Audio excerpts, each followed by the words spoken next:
በሀገር አቀፍ ደረጃ መሶብ የአንድ ማዕከል አገልግሎትን የፌዴሪ ጠቅላይ ሚኒስትር ዶክተር አብይ አህመድ ሚያዝያ 18 ቀን 2017 ዓ.ም መርቀው ስራ ማስጀመራቸው የሚታወስ ነው። ይህ ማዕከል በአገልግሎት አሰጣጥ ረገድ ዜጎች ላይ ምሬት የሚፈጥሩ አሰራሮችን የሚያስተካክል ነው።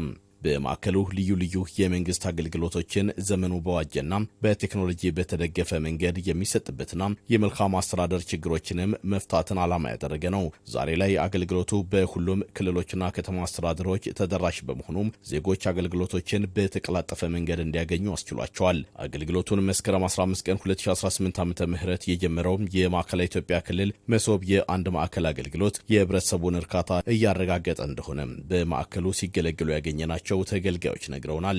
ቲም ነምበር ለማውጣት ነበር መለያ ቁጥር የግብር ከፋይ መለያ ቁጥር ለማውጣት ገቢዎች ጋር ስመጣ በስነ ስርዓት ነው ያስተናገደኝ። ከዚህ በፊት ኖርማል የመንግስት ተቋሞች ጋር ይሄ መሶብ ማዕከሉ ከመጀመሩ በፊት ስንሄድ ማብራት የለም፣ አሊያም ባለሙያው የለም፣ ባለሙያው ለሻይ ወጥቶ ቀርቷል።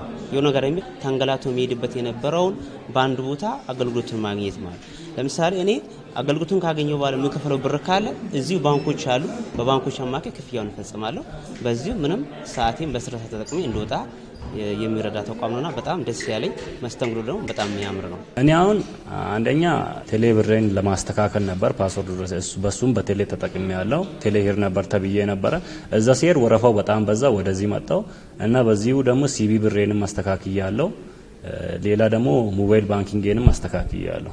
በጣም ቀልጣፋ ነው እና በስርዓት የሚያስተናግዱን። በማዕከሉ የሚሰጡ አገልግሎቶች ፈጣን መሆናቸውን የነገሩን ተገልጋዮቹም ከዚህ ቀደም ለአገልግሎት ይባክን የነበረን ጊዜና ጉልበት በእጅጉ ቀንሷል ይላሉ። የማዕከሉ አገልግሎት በሁሉም የክልሉ መዋቅሮች ሊሰፋ ይገባል ምን ያሉት። ይህ ነገር በጣም ችግርን ይፈታል፣ ጊዜን ይቆጥባል።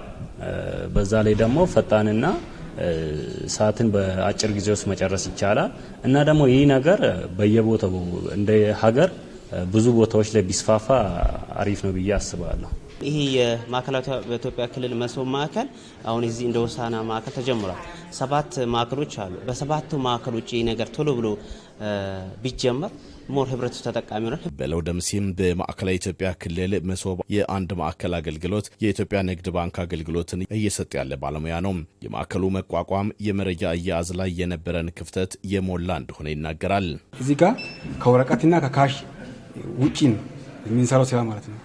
ፋይሉ ጠፋብን፣ ፋይሉ ተቀደለብን፣ ፋይሉ ተቃጠለብን የሚል የመረጃ አያያዝ ክፍተት የነበረውን አሁን ዲጂታላይዝ አድርገን መቼም ቢሆን በየትኛውም ሰዓት ማግኘት እንችላለን ማለት ነው። የአንድ ደንበኛ ፋይል ሆኖ ይቀመጣል። ደንበኛውን ሳይንገላታ ሰራተኛውም ሳይቸገር ፋይሉን የማግኘት እድል አለው። የማዕከላዊ ኢትዮጵያ ክልል መሶብ የአንድ ማዕከል አገልግሎት ስራ አስኪያጅ ከበደ ሻሚቦ እንደሚሉትም በክልሉ ስራ የጀመረው አገልግሎቱ ፈጣንና ቀልጣፋ አሰራርን መሰረት አድርጎ ለተገልጋዩ አገልግሎት እየሰጠ ነው።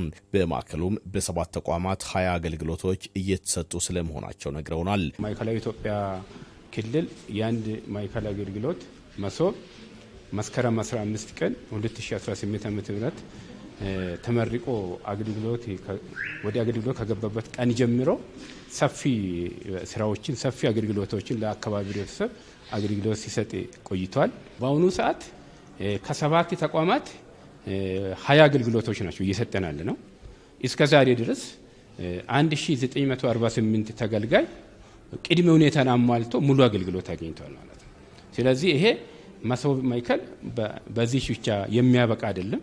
በክልሉ ክላስተር ከተሞችና በክልሉ ከተሞች የሚስፋፋ ነውና ስለዚህ እቅድ ይዘን እየሰራን ነው። ይህ ማዕከል የተገልጋዩን እንግልትና ምሬትም ያስቀረ ነው ይላሉ።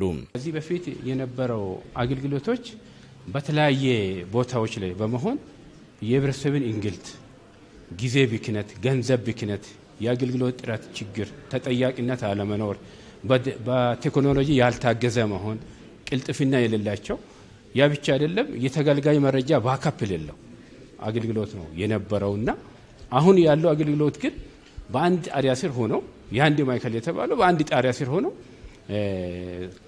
ከአገልግሎት ፈላጊው ጀምሮ እስከሚያጠናቅቅ ድረስ ሌላ ቦታ መንቀሳቀስ ሳያስፈልግ በአንድ ህንጻ ስር ሙሉ አገልግሎቱን በአጭር ጊዜ በቴክኖሎጂ የታገዘ ስንል ለቅልጥፍና የሚያግዝ ቴክኖሎጂዎች መሰረተ ልማት ተሞልቶለት የሚሰጥ አገልግሎት ነው ማለት ነው። ይህም ደግሞ ለህብረተሰቡ በፊት የነበረውን የተጠያቂነት ችግር ቀርፏል። የጊዜ ብክነት ቀርፏል።